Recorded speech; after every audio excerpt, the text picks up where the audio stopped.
In today's video, I'm going to show you how to use the split left and right formulas in Google Sheets. We have our timestamp right here, which we're going to split by date and time, and our left and right functions to separate the month and year. Let's get started. So we're going to start with our equal sign. Type in split. You have your formula here. We have our text and delimiter. We're going to select our text, comma, and our delimiter would be space. So that's open quotation mark, space, and close quotation marks. Press enter, and you've separated the date and time. If you drag that down, you would have done the same thing with the rest of your data. Now let's try the left function. We're going to try and separate our month from our data, and we're going to use the left function. So start with your equal sign. Put in left. You have your text right here.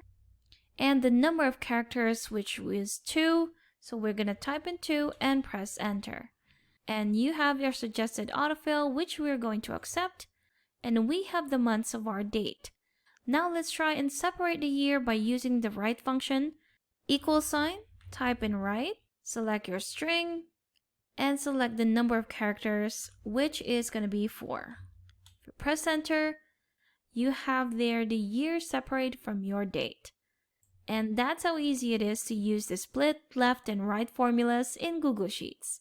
Thanks for watching. If you found this video helpful, do leave a like and subscribe for more helpful videos. See you on the next one.